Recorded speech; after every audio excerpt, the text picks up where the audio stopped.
Frigeri. Não, eu já comentei aqui.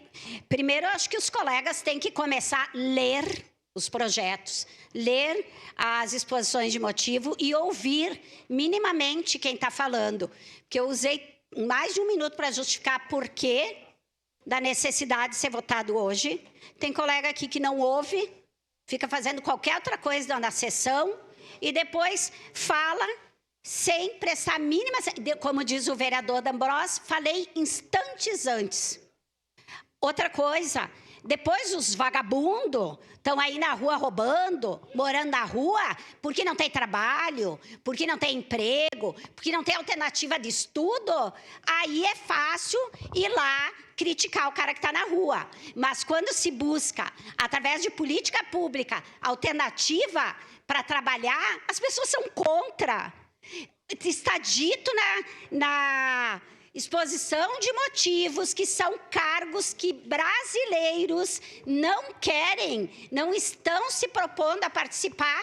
E está dito também que se tiver brasileiro e estrangeiro, a prioridade é dos brasileiros.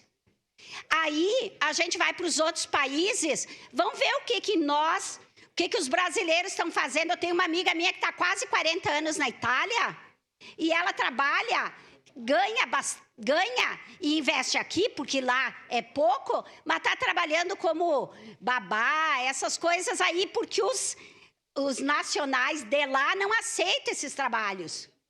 Então, isso é uma dinâmica da migração no mundo inteiro. Aí vem gente para cá, a gente não tem que acolher.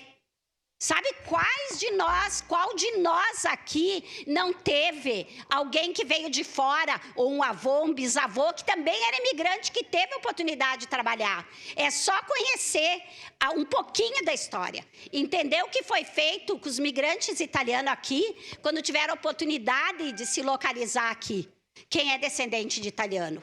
Então, vamos prestar atenção na história, no que a gente fala e vamos minimamente ler, porque se o nosso papel é de fiscalizar e votar lei, é de ler também para saber o que a gente está votando. Para declarar o voto, vereador Sandro Fantinel.